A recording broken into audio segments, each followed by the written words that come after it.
Hey guys, what's up? It's me again, Tom from TTT Tom's Tech Time. Welcome to a new episode. Today I want to show you how to create amazing hyperlapses using either your new DJI Mavic Pro 2 or the new DJI Mavic Zoom. Product links to both can be found in the description below the video. I want to show you 9 essential hints on how to make hyperlapses look a lot better. From very simple ones to more tricky ones. Let's get this episode started. Don't forget to leave a thumbs up and don't forget to subscribe to never ever miss any of my upcoming episodes. Again, stay tuned and now enjoy the episode.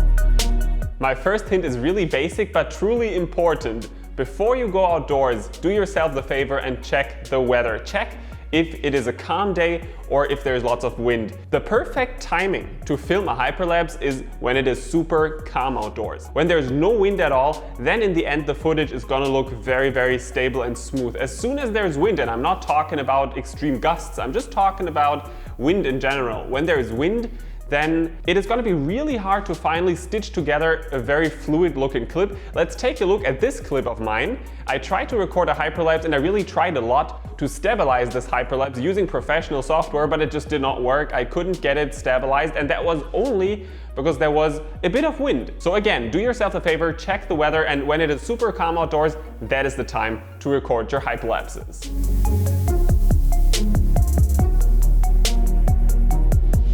I know this one sounds almost too easy as a hint, but bring a microSD card. And that microSD card should have a capacity of minimum 32 gigabytes because the files that you will be recording are heavy. It's going to be a lot of photo files and they're going to take quite some of the capacity of your card.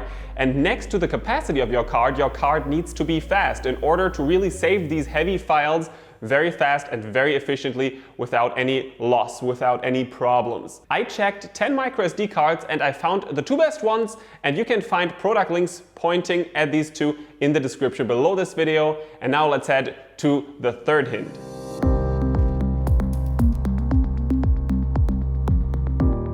Before you take off and just start to record hyperlapses, you should check your settings. It is so relevant, really don't forget about it. Right below the shutter button, we find the little camera menu icon.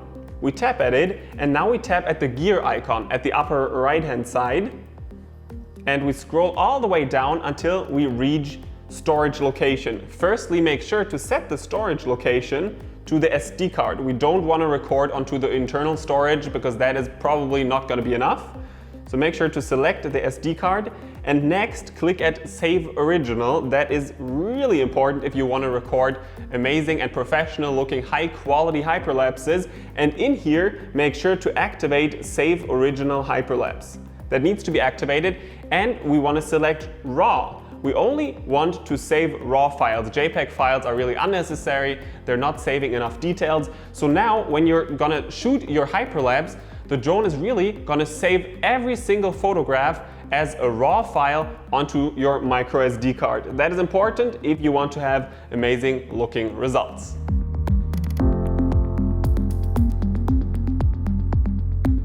And again, I want to talk about settings, but now I don't want to talk about the drone settings, I want to talk about camera settings. It is very important that you're not picking the auto mode, but instead you have to pick the manual mode. You really have to once set up your camera yourself, the ISO, the aperture, the shutter speed. Why can't you just choose auto? Because auto usually looks good. That is true, but while you're flying and recording maybe, let's say, 300 photographs, the camera is for sure in auto mode, gonna adjust the settings here and there a bit. That means that some photographs will be a bit brighter, some will be a bit darker.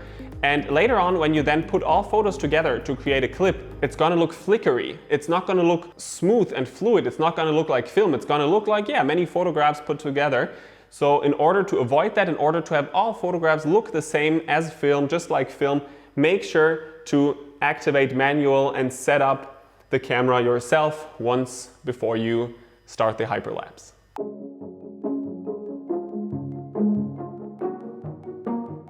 I have seen a few hyperlapses that somehow looked odd, and when I then took a deeper, more intensive look at them, I found out that there was just no motion. Hyperlapses are all about fast motion. When you're just flying over an empty field, well, the effect is not going to be looking any amazing.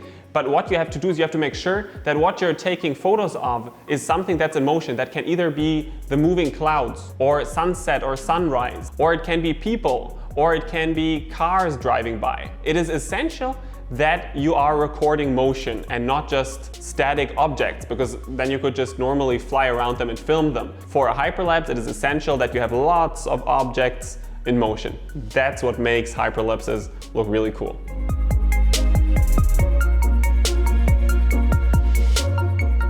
Get creative. It is very important that you're not only creating a single hyperlapse clip that you can upload, but maybe put a few together. And therefore, don't just use the same mode where the drone just flies either only straight forward, or where it only circles POI around an object, or where it only flies a certain path. Mix them all up. Sometimes have forward flying motion, then have a little circle around an object, then have a flight path, like waypoints flight path, where you have position A, then you set position B, and then the drone travels from the first position to the second. Mix all of that up, and in the end, the clip is gonna look really interesting. One word on the waypoints function, where you set a path. I recommend not to set more than 2 waypoints, because usually it looks awkward if the drone moves too much. You can set up to 5 waypoints, but 2 are recommended, and then you have one super smooth, really nice looking shot, maybe even with a change in the elevation, not only in the position. It can look really gorgeous. Again, my hint is get creative, mix all different modes that are available up, and the clip is gonna look perfect.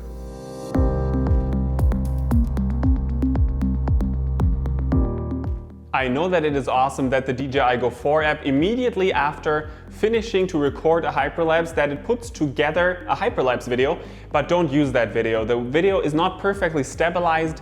Next to that, you really haven't had the chance to play around with all the details and the information that you saved, because you recorded raw files.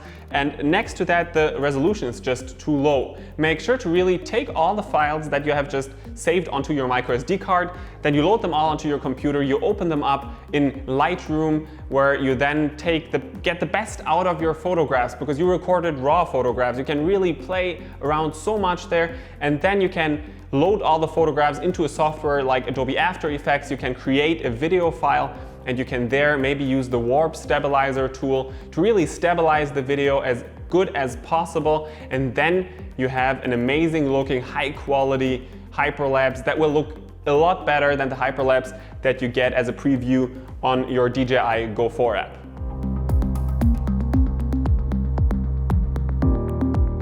So that is it. That is all my hints packed together.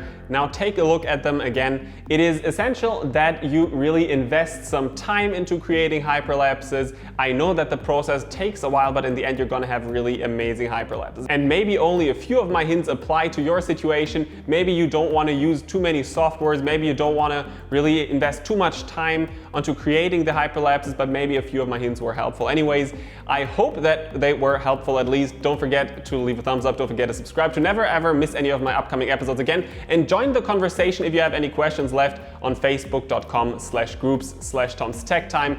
If you have questions left, feel free to post them there and I'll try my best to answer, or someone else of the amazing community. It's really an awesome drone community. Someone else might answer your questions. It is really awesome now.